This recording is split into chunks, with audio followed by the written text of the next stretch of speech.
அஸ்ஸலாமு அலைக்கும். Welcome back to Mafaz Mehndi. எல்லோரும் எப்படி இருக்கீங்க ஃப்ரெண்ட்ஸ்? நல்லா இருக்கீங்கன்னு நான் நினைக்கிறேன். இந்த வீடியோவில் ஈஸியாக எப்படி ஒரு ரோஸை வச்சு நம்ம ஃபுல் கோன் போடலாம் அப்படிங்கிறத இன்ஷால்லாம் இந்த வீடியோவில் பார்க்கலாம். நான் அதுக்கு வீட்லேயே ரெடி பண்ண ஹோம்மேட் கோன் தான் நான் எடுத்திருக்கேன். போன வீடியோவில் நான் அப்லோட் பண்ணியிருப்பேன். ஹோம்மேட் கோனில் என்னென்ன யூஸ் இருக்குது அப்படிங்கிறத இன்ஷால்லாம் வீடியோ பார்க்காதவங்க அந்த வீடியோவை பாருங்கள். உங்களுக்கு பேசிக்காக மெஹந்தி போட தெரியலனா கூட நீங்கள் வீட்லேயே உங்கள் ஹேண்ட்லேயோ இல்லை வேறு யார் கையிலையாச்சும் நீங்கள் போட்டு ட்ரை பண்ணிகிட்டே இருந்தீங்கன்னா உங்களுக்கும் ஈஸியாக மெஹந்தி போட வந்துடும். நம்ம ஒரு வாட்டி ட்ரை பண்ணிவிட்டு விடாமல் நம்ம விடாமுயற்சியோட கண்டிப்பாக ட்ரை பண்ணிகிட்டே இருந்தோம்னா நம்மளுக்கும் ப்ரைடல் அளவுக்கு வரலனாலும் ஏதோ ஓரளவுக்கு நம்ம கையில் நம்ம மெஹந்தி போடுற அளவுக்கு வரும். நானும் அப்படி தான் ஃப்ரெண்ட்ஸ். ஃபஸ்ட்லலாம் எனக்கு மெஹந்தி போடவே தெரியாது.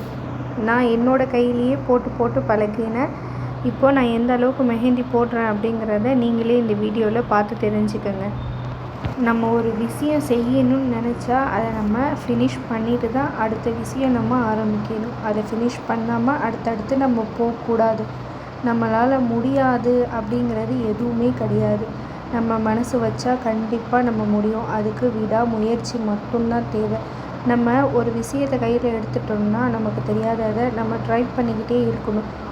ஒரு தடவை இல்லை, 1க்கு 10 தடவை இல்லை, 1க்கு 100 தடவை ட்ரை பண்ணால் கூட அது நம்மளுக்கு தப்பே இல்லை. அது கண்டிப்பாக நம்மளுக்கு வாழ்க்கையில் வெற்றியை தான் கொடுக்கும். வாழ்க்கையில் நம்ம ஃபஸ்ட்டாக வரணும்னா அதில் நம்ம நிறைய அடிபட்டு தான் நம்ம வர முடியும். அந்த மாதிரி எதுவுமே சீக்கிரமாக கிடச்சிடாது. நம்ம எந்த அளவுக்கு ட்ரை பண்ணுறோமோ அந்த அளவுக்கு நம்மளுக்கு எல்லாமே பெஸ்ட்டாக ஃபஸ்ட்டாக கிடைக்கும். இன்ஷால்லாம் நீங்களும் வீட்டில் மருதாணி போட தெரியலனா கூட பரவாயில்ல, நீங்கள் ட்ரை பண்ணிகிட்டே இருங்க. நீங்கள் ட்ரை பண்ணுறதுனால எதுவும் தப்பாகாது. நான் போடுற வீடியோவை நீங்கள் ஸ்கிப் பண்ணாமல் பார்த்தா தான் உங்களுக்கு நான் எந்தெந்த இடத்துல என்னென்ன டிசைன் எப்படி போடுறேன் அப்படிங்கிறது உங்களுக்கு தெரியும். நீங்கள் ஸ்கிப் பண்ணி பார்த்தீங்கன்னா உங்களுக்கு கண்டிப்பாக எப்படி போட்டேன் அப்படிங்கிறது தெரியாது. பேசிக்காக மெஹந்தி போட தெரியாதவங்க ஸ்கிப் பண்ணாமல் ஃபுல்லாக வீடியோவை பாருங்கள். மறக்காமல் நம்மளுடைய வீடியோவை லைக் பண்ணி சப்ஸ்கிரைப் பண்ணி வச்சுக்கோங்க. அப்போ தான் நான் போடுற வீடியோ உங்களுக்கு உடனே நோட்டிஃபிகேஷன்லாம் வரும். மெஹந்தியை நம்ம யூஸ் பண்ணும்போது ஃபஸ்ட்டு நம்ம அந்த கட்டை விரலாலையும் ஆள்காட்டி விரலாலையும் தான் நம்ம பிடிக்கணும். பிடிச்சி என்னோடய 3 விரல் எப்படி கீழே இருக்கோ அந்த மாதிரி நம்ம மெஹந்தி போட்டால் தான் நம்மளுக்கு டிசைன் பர்ஃபெக்டாக வரும். அதை விட்டுட்டு நம்ம கையை மாற்றியோ இல்லை மேலே பிடிச்சியோ மருதாணியை போட்டோன்னா நம்மளுக்கு டிசைன் கரெக்டாக வராது. அந்த மாதிரி நம்ம ஒரு டிசைனை போடும்பொழுது அதை பர்ஃபெக்டாக போடணும். அந்த மாதிரி சிலம்பல் இல்லாமல் போடக்கூடாது.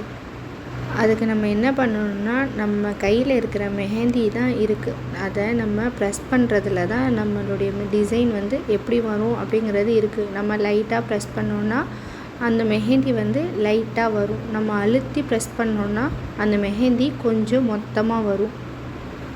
நீங்கள் மெலிசாக ஒரு கோடு போடணும் அப்படின்னிங்கன்னா நீங்கள் லைட்டாக ப்ரெஸ் பண்ணணும். இல்லை நான் டார்க்காக போடணும், எனக்கு மொத்தமாக போட்டால் தான் பிடிக்கும் அப்படின்னு நீங்கள் நினச்சிங்கன்னா நீங்கள் நல்லா அழுத்தி ப்ரெஸ் பண்ணால் அது நல்லா திக்காக கொடுக்கும் லைன்லாம். இந்த வீடியோலேயே நான் காமிச்சிருப்பேன். அவுட்லைன் கொடுக்கும்பொழுது நீங்கள் பாருங்களேன் எந்த அளவுக்கு திக்காக இருக்கும் அப்படின்னு சொல்லிட்டு இந்த வீடியோவில் நான் காமிச்சிருப்பேன். நம்ம ஒரு டிசைனுக்கு அவுட்லைன் கொடுக்குறோம்னா கையை எடுத்து கொடுக்கக்கூடாது.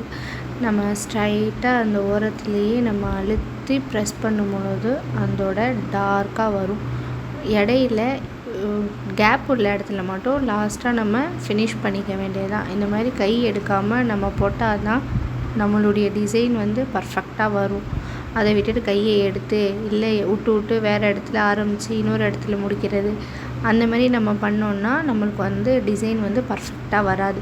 இந்த மாதிரி நம்ம ஒரு இடத்துல ஸ்டார்ட் பண்ணிவிட்டு கடைசியிலேன்னு ஃபஸ்ட்டு வரலையும் கரெக்டாக போகணும் நம்ம. அவ்வளோதான் ஃப்ரெண்ட்ஸ், நம்மளுடைய லாஸ்ட்டு டிசைனோட ஒர்க்கை பாருங்கள். இன்ஷால்லா இந்த மாதிரி இன்ட்ரெஸ்டிங்கான வீடியோவில் அடுத்தடுத்து நம்ம பார்க்கலாம். நம்மளுடைய சேனலில் லைக் பண்ணி சப்ஸ்கிரைப் பண்ணி வச்சுக்கோங்க. தேங்க்யூ ஃபார் வாட்சிங்.